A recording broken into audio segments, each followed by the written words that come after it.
My name is Paige Winfield, and I am a mixed reality solution architect here at Microsoft. And I'm super excited to talk about mixed reality deployment today.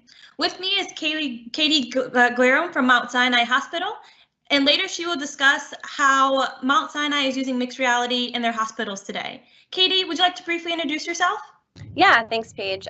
As she said, my name is Katie Glarum. I work at the Mt Sinai Hospital in New York, and I'm very excited to talk with all of you about how we are leveraging Microsoft technology to assist at a surgical center in rural Uganda. Thanks, Katie. And so let's dive right into some mixed reality deployment steps. So first, it's important to understand your scenario. And by understanding your scenario, you need to understand who is your targeted user, how you intend your users to use mixed reality technology, and if the scenario is an internal scenario, external scenario, or a mixture of both. So what do I mean by internal and external scenarios? Well, number one, an internal scenario is in a scenario in which the users, the HoloLens devices, and the licenses all reside in your tenant. On the left diagram, you can see that Company X has 2 users, has a Teams license, a Remote Assist license, and HoloLens will be enrolled into Company X's MDM, also known as a Mobile Device Management System. Your external scenario is where your HoloLens and your licenses reside on your tenant, but your users might not reside in your tenant.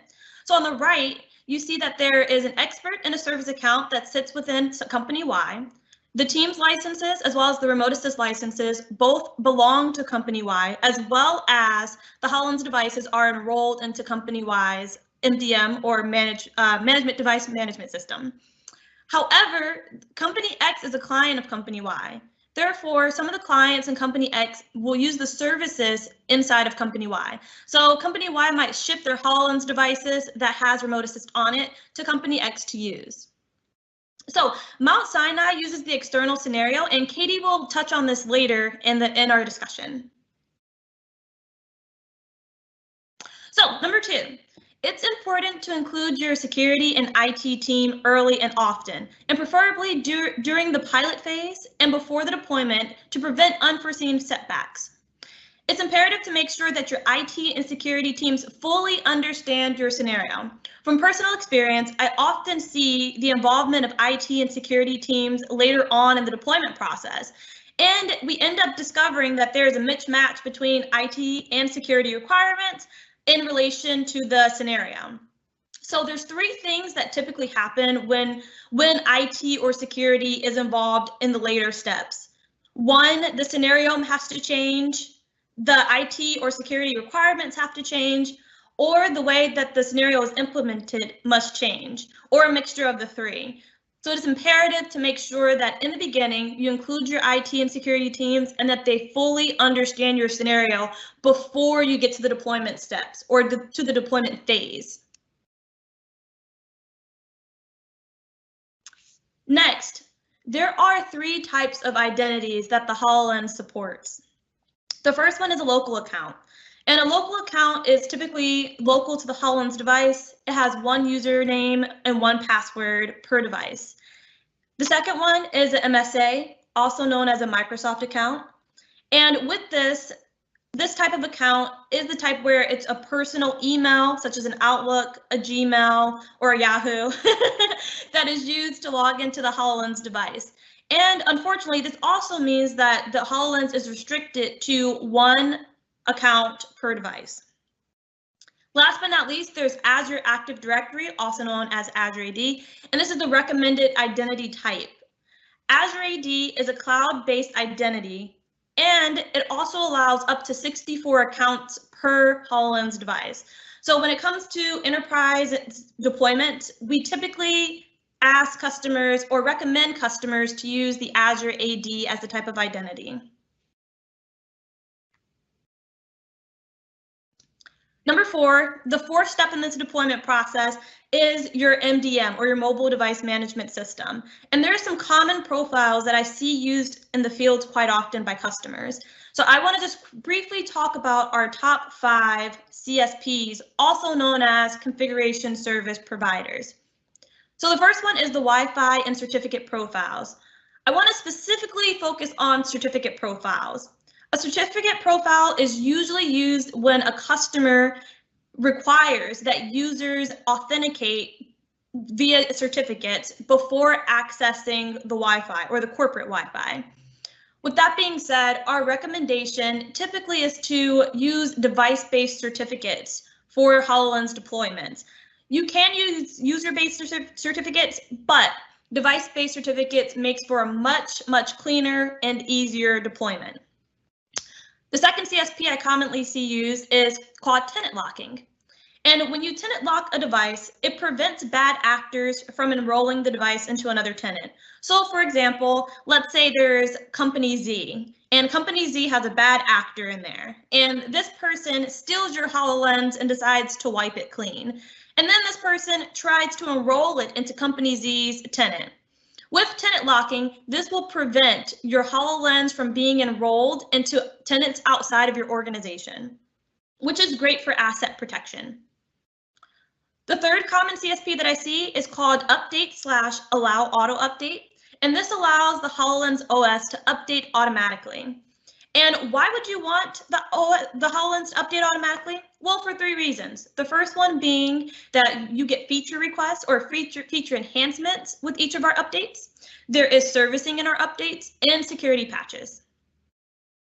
So the fourth and fifth CSP that I would like to talk about is called kiosk mode and WDAC, and I want to talk about them together because I typically see them being used interchangeably. Kiosk mode is a user experience feature. What that means is that you want to restrict the HoloLens device so that way the user only sees what you want the users to see. So for instance, you might only want the user to visibly see on the HoloLens 2 apps.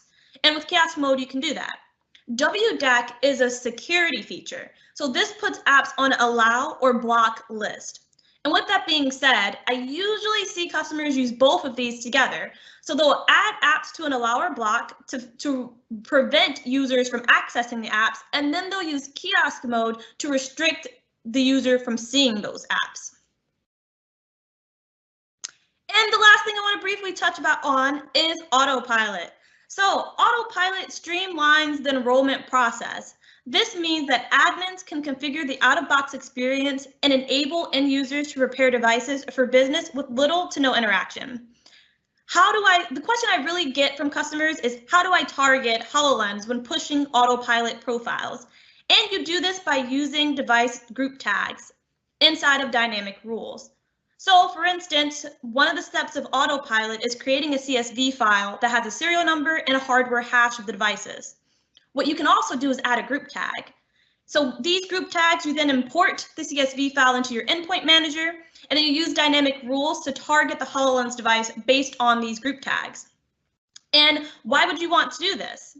Well, you may have a scenario where you have both Windows PCs and HoloLenses enrolled into your autopilot program. And with group tags, you're able to differentiate between Windows PCs and HoloLens devices.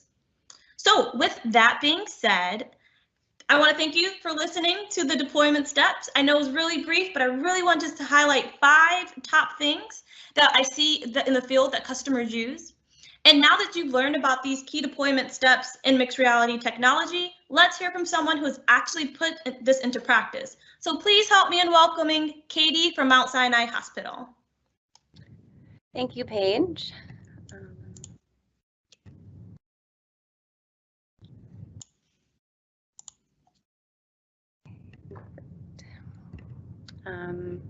I hope you can all see my screen right now.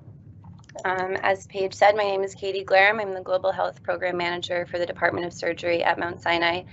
And I am very excited to be here to talk about how we are leveraging Microsoft technology to enable doctors here at Mt Sinai in New York to collaborate in real time with surgeons in rural Uganda. Before I jump into the technology, I'm first going to share some background about global surgery for those who may be unfamiliar. It will help to better understand the impact of this technology, including our use of the HoloLens and Remote Assist. So access to safe and affordable surgery is not possible for over 5 billion people worldwide, and the poorest 35% of the world's population undergoes only 3.5% of all surgical procedures performed annually. Of course, this is not because that population doesn't need or want or deserve surgery. It is because a Surgery may be too expensive or a hospital too far away, or maybe someone has reached a hospital only to find that there is no surgeon or the hospital lacks the supplies required for a specific procedure. So this map here shows the density of what is called a specialized surgical workforce per 100,000 people. A specialized surgical workforce includes surgeons, anesthesiologists, and obstetricians. So you can see here, this is Uganda and it is off-white, so they have less than one member of that workforce representing for every 100,000 Ugandans. And here is the US as a point of reference, and they have 60 to 99 people representing. Historically, many people have thought of surgery in a rural area as either too complicated or too expensive to succeed. 3 years ago, we set off to prove all those naysayers wrong by creating a sustainable and affordable surgical center in a low-resource rural setting. We traveled to a couple locations and ultimately landed here in rural eastern Uganda. So this spot right here is where Chibiro Surgical Center was built in 2019 in partnership with the Chibiro community. So quick background on Uganda. 84% of the population lives in a rural area, and over 75% has to travel more than 2 hours for basic and essential surgical care. Now, of course, you can't have a fraction of a surgeon, but this is just a way to demonstrate the inequity of the distribution of resources. And for every 100,000 Ugandans, there is 0.6 of a surgeon. And in the US, that number is 36.1 for the same sample size. Similarly, there's only 1/5 of an operating room for every 100,000 Ugandans, and in the US, that number is 14.3. So while government hospitals in Uganda are technically free, if they don't have the necessary resources for a procedure, the patient will need to bring their own medicines or whatever other supplies, which results in large out-of-pocket expenses. I put this picture here to demonstrate the rural nature of where Chibiro Surgical Center was built. This picture is the primary intersection of the village, and then of course that's the sign for Chibiro Surgical Center there with a heart around it. And if you were to follow that arrow and walk down a dirt road, you will find Chibiro Surgical Center. So this is Chibiro Surgical Center. The building is self-sustainable and replicable in other locations. So you can please note the solar panels. As this community doesn't have reliable local resources, we needed to make sure that we had a constant supply of power. In addition to it being completely solar powered, the center also collects and filters rainwater, disposes of its own wastes, and there was fiber optic cable that was laid underground 7 miles to the center, ensuring reliable and powerful internet connectivity. This internet connectivity is really the foundation of this partnership. It's through that internet connection that we can leverage Microsoft Tech to evolve our shared surgical knowledge strategy. So if you think about it, historically, surgeons have always been furthering their knowledge after receiving the standardized knowledge base of their time. First, surgeons could seek knowledge from books or an atlas, then journals were created and surgeons could review current research.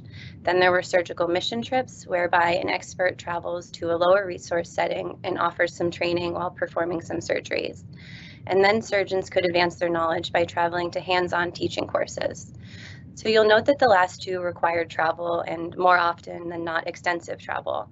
Microsoft technology is allowing us to bridge that gap and share surgical knowledge in real time from 7,000 miles away. The Microsoft technology that we are utilizing for this sharing of surgical knowledge between New York and Uganda includes the Microsoft HoloLens 2 powered by Remote Assist.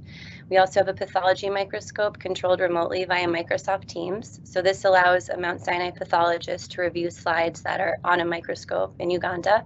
They can also control that microscope in Uganda from their office in New York. We have remote training and assistance during endoscopic procedures, also powered by Microsoft Teams. Patient data is stored on the cloud via Microsoft Azure, and analysis of patient data is via Microsoft Power BI. So for example, a doctor here in New York could look at a patient's records in Uganda on her cell phone.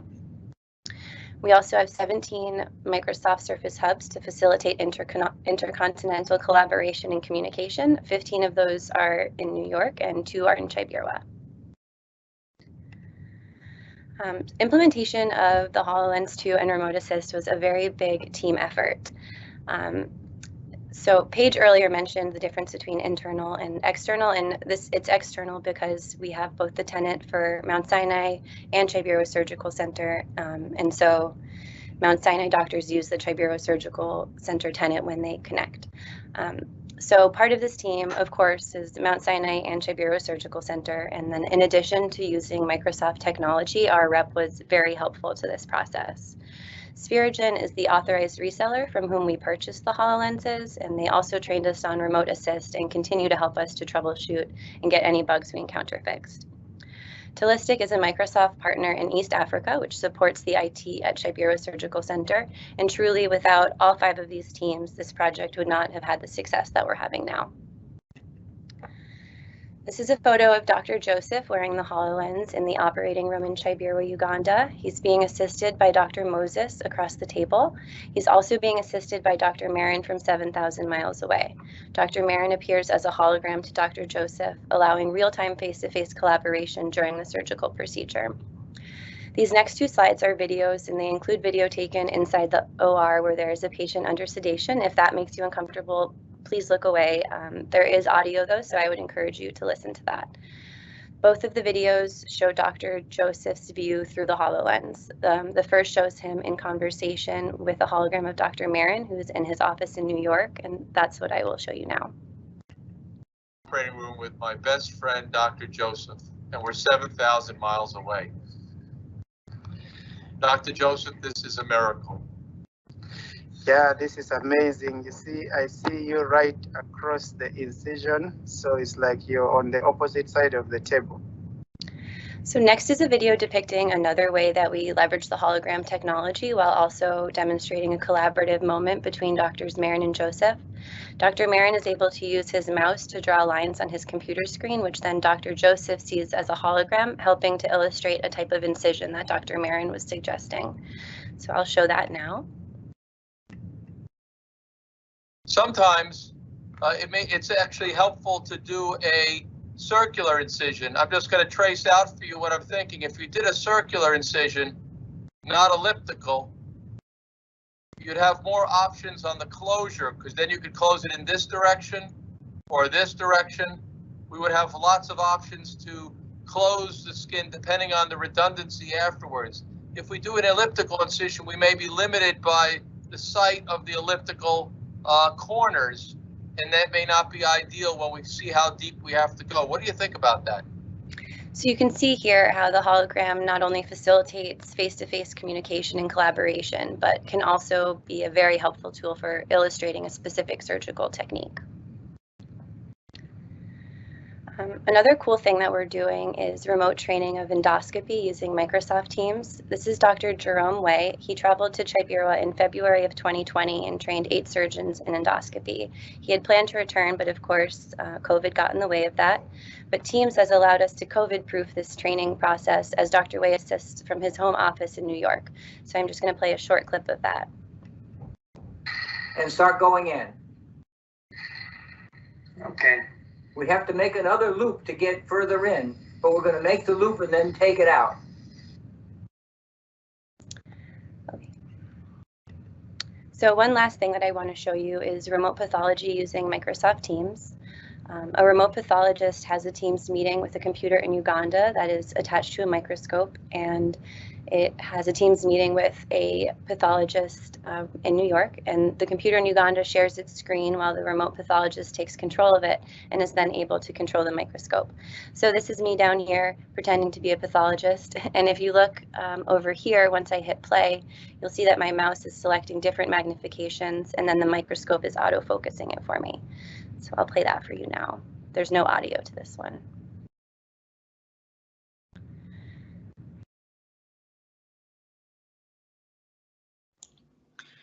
Hi, Katie.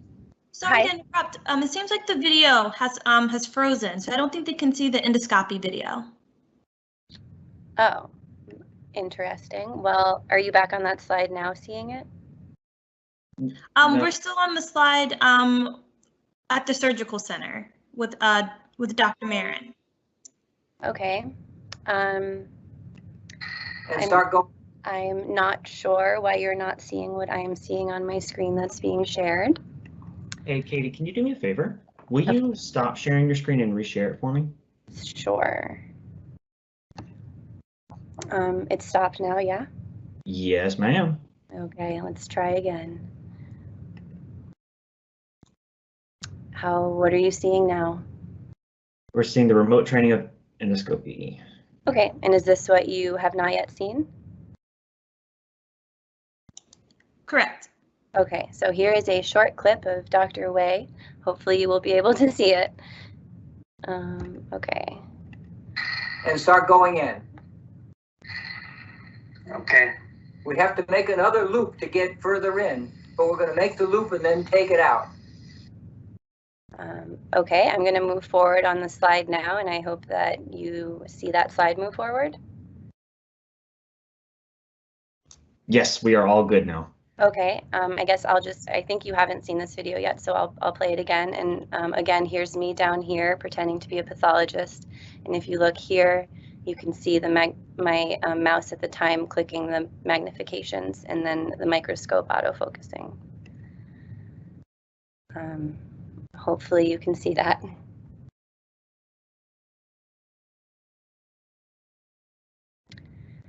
Okay.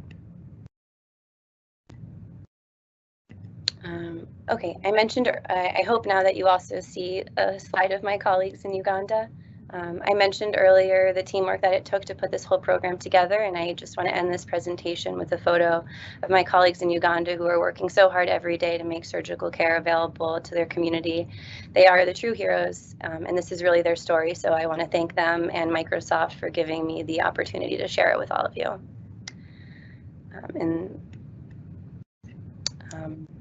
That's all I have. Happy to answer any questions. Thanks, Katie. That was an informative presentation, and what Mount Sinai is doing is impressive and a wonderful use of mixed reality technology. So thank you so much for sharing that.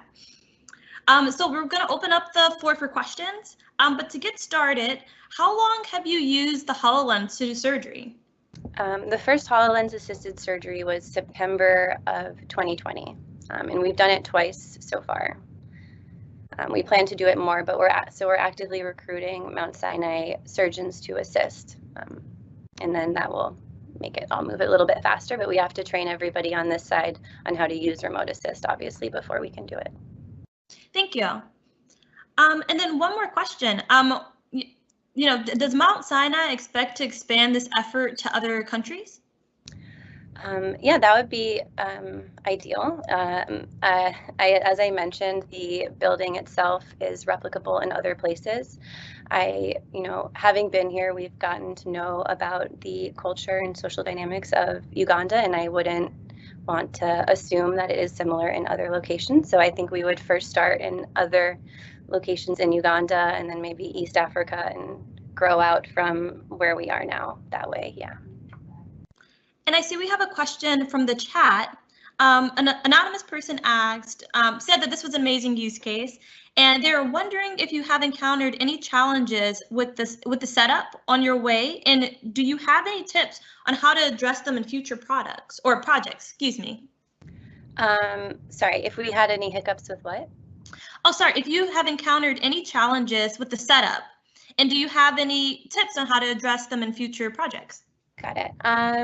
I mean, for me, having never set anything up like this, all of it was new and pretty challenging, but I am fortunate to have an incredible IT team and support both in East Africa. I mentioned Holistic, who are Microsoft partners, and they've been very helpful to us, and also Spirigen on this side, and then the Microsoft rep was also very helpful. So yeah, it was a little bit complicated having the external relationship that we do have, but it hasn't been hard. Thank you. And we have a couple more questions coming into the chat. So another one, someone said, great presentation. And have there been any issues with product support in the Uganda location? And if so, how has that been addressed? So we've had like maybe software issues, but not physical hardware issues. So the software issues can be dealt with remotely. If it were to break or something, that might be a problem, but we haven't had any problems correcting issues from here. And again, we lean heavily on Spirigen and Holistic to help us with that. Perfect. I also see someone is curious if the surgeons have experienced any frustrations with using the HoloLens. No. I think, well, honestly, it requires the surgeon. I mean, they have to get used to a headset on their head, but there's only been enthusiasm. They were very excited when it finally cleared customs and they could get it on their head. Yeah, everyone there is very excited about the project. And of course, like, we wouldn't ask them to do something that they didn't want to do or weren't comfortable with. We very much follow the vision of those in Uganda. So if they didn't like it, we wouldn't be doing it. Thank you. We have another question that came in. How long would it take to set up such a bridge to another location? So you mentioned earlier that, you have your main location in Uganda, and if you were to expand, you would expand to other locations in Uganda. So approximately how long would it take to set up that other hospital or facility? I mean, if there was a pre-existing facility, getting a HoloLens there and establishing this connection would not be very difficult. But if we were to construct a building, that would obviously take a lot of time. And so we're very fortunate that we had the foresight, or not fortunate, we had the foresight to dig underground for 7 miles so that we could lay fiber optic cable. And if that didn't exist, we wouldn't have the connection speed that we do have. So any sort of facility that is doing this would need to have a high-powered internet. Yeah, there's an organization called the Research Network of Uganda, and we partnered with them in order to get the internet access that we have.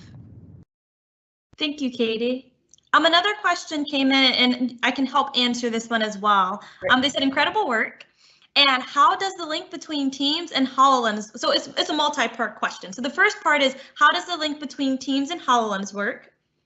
The second part is, how could other organizations in different industries do something similar? And then the third part is, are there any network latency issues? Okay. Do you want to go first? I can go first. So for the first part, the connection between Teams and HoloLens. So HoloLens has an application called Remote Assist, which you can see in some of the videos that Katie shared the doctors are using to communicate with the Teams member who, I believe the doctor was in New York, if I'm not mistaken. So Teams can be linked to Remote Assist, which sits on top of the HoloLens. So that's for the first part of the question. Would you like to add anything to that, Katie? No, that's good. I think we usually do it by starting the Teams meeting and then placing a call to the HoloLens, who then answers the call and is there. And for the second part of the question, how could other organizations in different industries do something similar? I can take this one too. So other organizations can also use the HoloLens with Remote Assist and to make Teams calls. You can join Teams meetings with Remote Assist on HoloLens, as well as make individual one-to-one calls or group calls. So that's something that other organizations, and I've seen it in the field be used in medicine and in manufacturing, as well as in automotive. So this is something that is being used cross industry already. And then the last one is, are there any network latency issues? So have you experienced any of that with the facility in Uganda? No, and again, that just really comes down to our having that fiber optic cable. Yeah, so honestly, the internet there is better than the internet in my apartment in Brooklyn. Much better. And perfect. And I see we're coming up on time. Let's see if we can squeeze in one more question.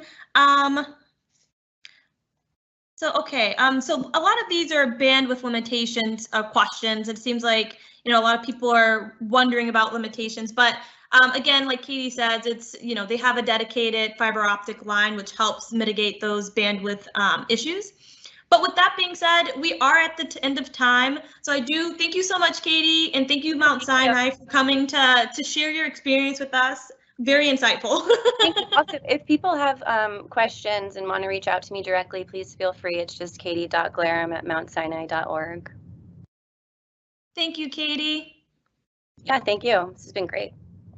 And thank you all for attending our Ignite session, our Intro to Mixed Reality in Business Apps, and our real life use case in healthcare. And we look forward to you guys staying around and checking out the rest of the technology that Microsoft has to offer today.